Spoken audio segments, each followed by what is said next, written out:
More leather and gold than the annual Mr. Leather Trousers competition. Every belt is on the line. And this is WWE Clash of Champions graded.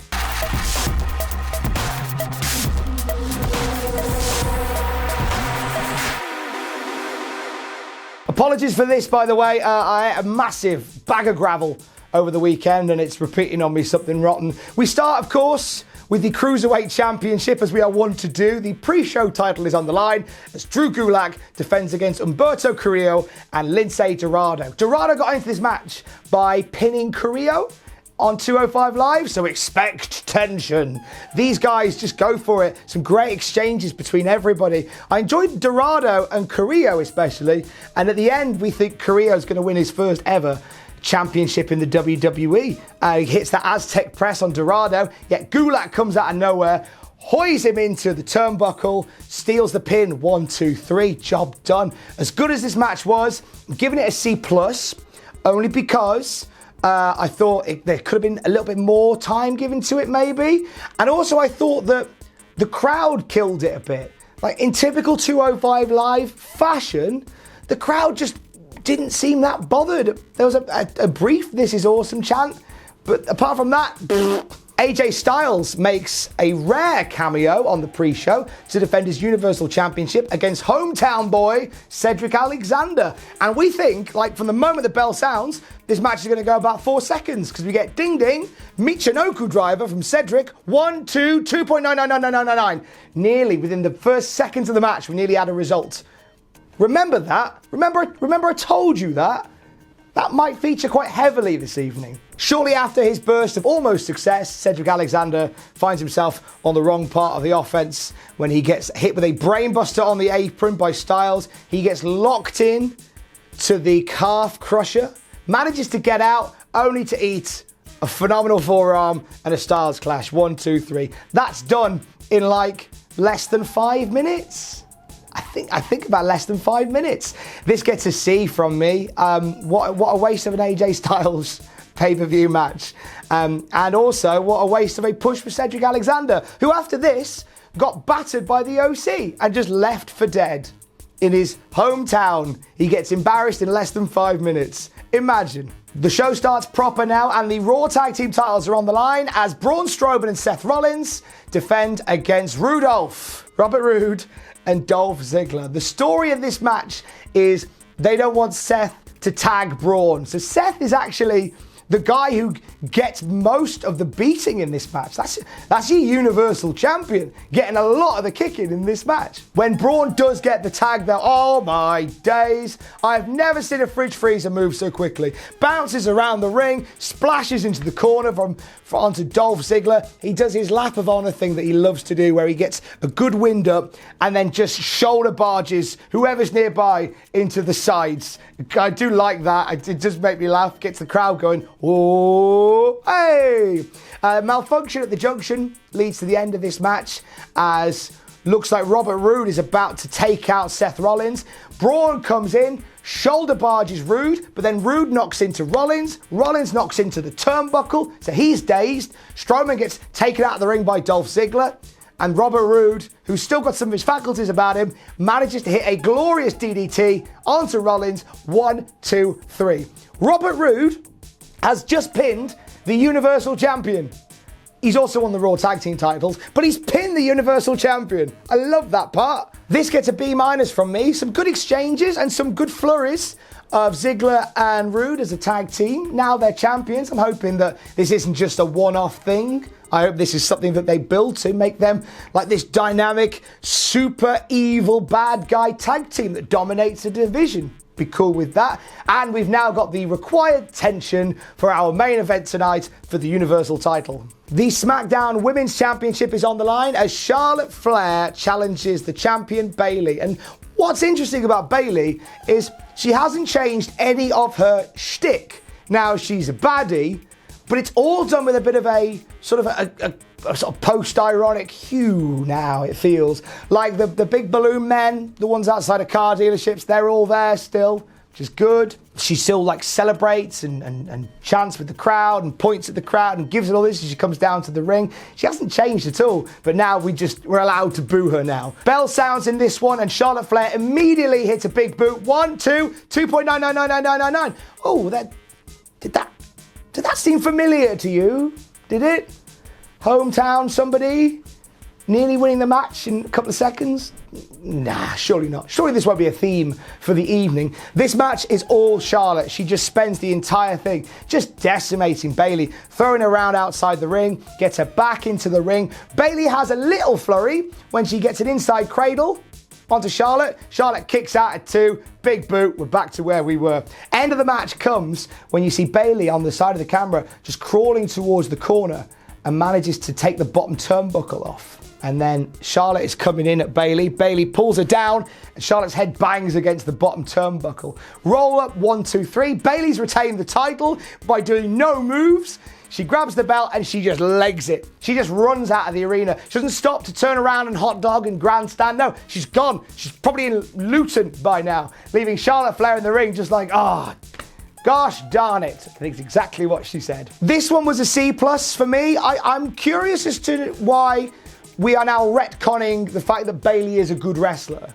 And now she's just like this cowardly heel that gets destroyed by the demi-goddess Charlotte Flair. I seem to remember they had matches in the past where they were both sort of competitive. Don't know why it felt like maybe the whole boot at the start meant that Bayley didn't get out of the blocks that way. I can kind of see it that way. But either way, it's a C+ from me. Not many trousers, but a lot of belts. Am I right? Am I right? Clash of Champions continues with the New Day defending their SmackDown tag team belts against the Revival. Xavier Woods is working wounded here tonight. He's got the big old Steve Austin-esque knee brace on, and it's a target all night long. It is the kryptonite of the New Day, basically. At one point, Xavier Woods gets taken out of the ring, and they just wear down Big E. Dawson and Wilder are just sinister in their destruction of each member of the New Day. Xavier manages to rally back, gets a hot tag, and he's a house of fire until they swipe at his knee and it just shuts him down immediately. That is the story of this match. Every time Xavier gets the heart to come back into it, one hit of that knee brace and he's down again. The finish comes when Big E, he eats a shatter machine outside the ring. One of the coolest tag team finishes around. I love the shatter machine. Big E didn't tonight because he got nailed by it. Back in the ring, we see Dawson not only remove the knee brace of Xavier Woods, but rip the tights as well. So like his knee is proper exposed. Gets an inverted figure 4 leg lock wrapped in. And all Xavier Woods can do after what feels like 5 minutes of trying to push through it, he has to tap out. Woods taps out. And we have new SmackDown Tag Team Champions. The Revival get the mics at the end of the match. They stood on the ramp saying that this belt will no longer be covered in proverbial pancake batter. And they declare that Randy Orton will win the WWE title tonight, and it will be a new day. Yes, it will. Cheeky devils. B- this one for me. I really enjoyed it. I thought Xavier Woods had a great story to tell in this match, and I thought he told it really well. I think the Revival are close to the best they've ever been. They had such a ropey start to the year. They were in comedy angles, and we thought we were going to lose them to AEW, but looks like they're very much staying, and they have never been, in my opinion, as sinister as they have been lately. And I love it. I love it. Alexa Bliss and Nikki Cross are backstage about to start their tag team title match. As they are talking, the boom mic drops down and we realise that it's R-Truth and Carmella who are operating the technical equipment, hiding away as 24/7 champion. He doesn't want to know. He doesn't want anyone to know he's there tonight. So Alexa Bliss gets on the mic and says, R-Truth is on the set, which brings out the random rabble of wrestlers to chase R-Truth away. And then we roll into our tag team title match between Fire and Desire, Mandy Rose and Sonya Deville, against the champions Alexa Bliss and Nikki Cross. Sonya Deville's got her hair down. Doesn't she always say, put your hair up and square up? So today is it, leave your hair down and wrestle with a frown. Yeah, put that on a t-shirt. Alexa Bliss also tonight is in full Harley Quinn attire, which means that we can segue nicely into, hey, John Cena's going to be in the new Suicide Squad. Good luck with that franchise, John. I believe in you. Just a few minutes into this match, it's interrupted by the random rabble of wrestlers for the 24/7 title. R-Truth gets into the ring as these guys are chasing him up the ramp. Whilst R-Truth is stood in the ring, Alexa Bliss, fair play to you.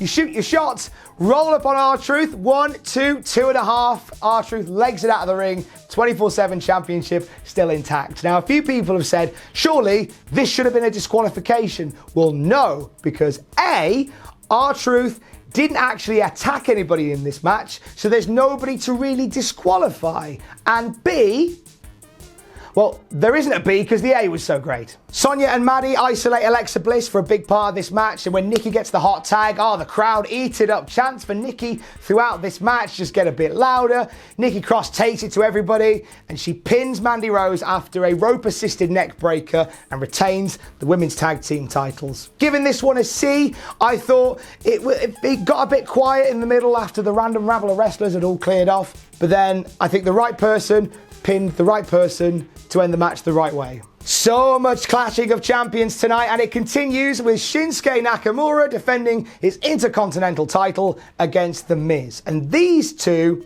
have a cracking match. Sami Zayn is at ringside throughout it. At the start of the match, Sami Zayn is on the microphone and he's giving instruction to Nakamura and he's giving grief to The Miz. At one point he calls The Miz the king of soft style, which got a chuckle out of me. And then almost out of nowhere, his mic gets cut off completely.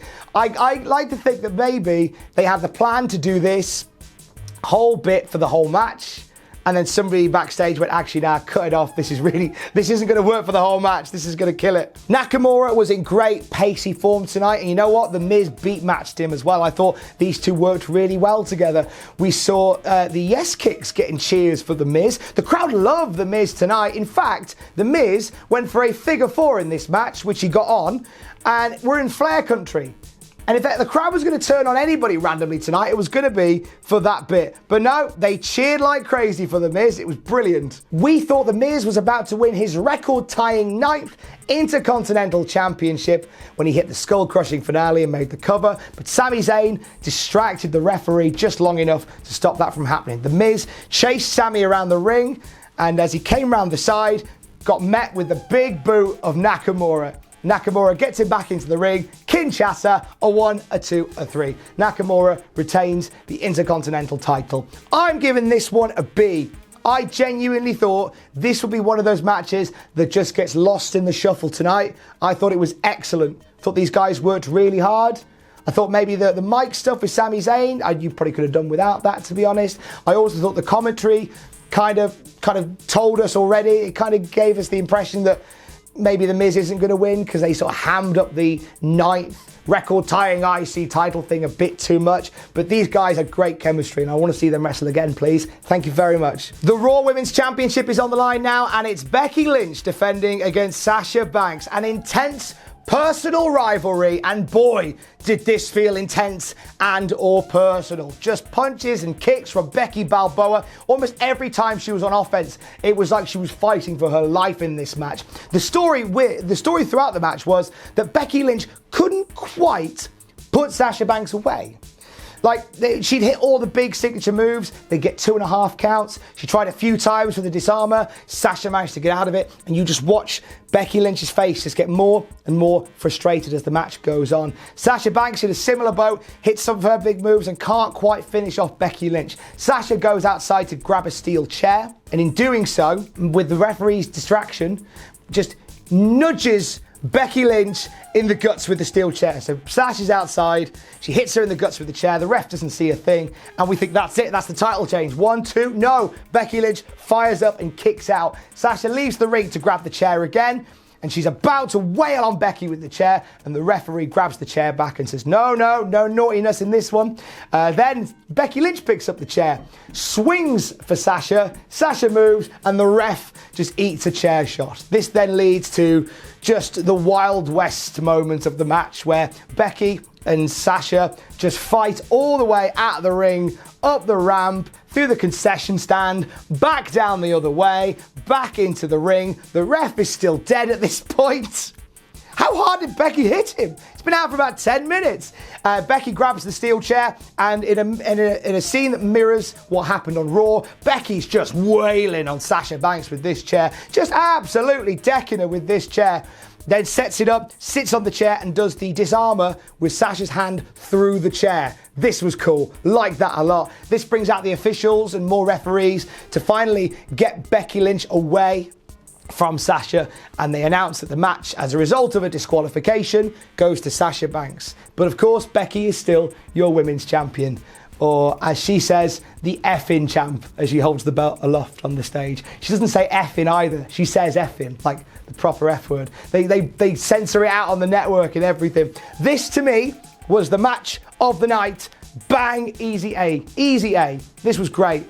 And this is one of the matches that I'm excited to see go inside Hell in a Cell. This has to be the match for Hell in a Cell. Surely. I'd be down for that.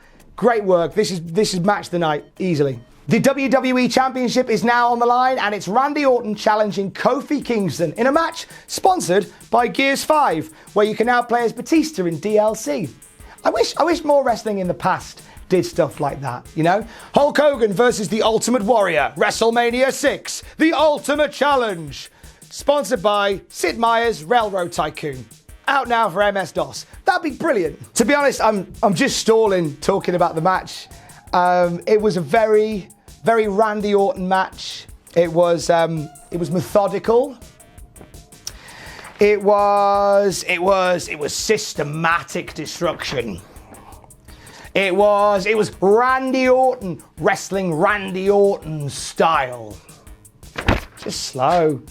And it just plodded along at points. The crowd came alive for one bit when Randy hit an RKO literally out of nowhere. And that woke him up a bit. He went for the punt kick to finish off Kofi Kingston. Kofi managed to get out of the way, hit the Trouble in Paradise for the 1-2-3. Kofi Kingston just pinned Randy Orton, getting the 10-year-old monkey well and truly off his back. But boy, was it a slog to get there. I'm being really, really polite when I give this match a C-. Really, really polite. And I'm putting the onus on the door of Randall Keith Orton for this. Kofi Kingston feels like he's locked in this feud with a guy who just won't give him anything. I feel like wrestling Randy Orton is a bit like if you were told to do a 100-yard dash, but you could only go as fast as the slowest guy. Like, it feels like everybody has to play to Randy Orton's strengths. And it just damages Kofi Kingston because he gets sort of leveled with a grade like this in a match like this. I'm not saying like Kofi Kingston is perfect, because no one's perfect. But certainly Randy Orton could have done a bit more. And it looks like this is going to continue. From what I understand, this is going to roll on a little bit more. I am so excited to see Becky Lynch and Sasha Banks do Hell in a Cell. So excited for that. I could not care less for Randy Orton and Kofi Kingston doing Headlock in a Cell. I don't need that. I don't need that. Time for the big dog. And it's the battle of people whose names sound like Rowan, as Roman Reigns fights Erick Rowan in a no disqualification match. This is your typical two big lads battering each other. And I enjoyed it. There's a cool bit, which I've never seen before, where Erick Rowan rips the foam off the top of the LED board on the front of the ring, rips the foam off, drops Roman Reigns onto the exposed bit of the LED. I think it's too late to get that in WWE 2K20. Maybe 2K21 will get that in instead. These two end up fighting into the opposite side of the crowd, the opposite side to Becky and Sasha just then. And there's a great bit where Rowan grabs Roman's head for the claw slam, drives him to a table outside with the claw slam, and then Rowan picks him up and just puts him over his shoulders. And it's just a great little moment where you see Roman Reigns, this all-powerful, the big dog, being carried over the shoulders of Erick Rowan. It's a cool bit.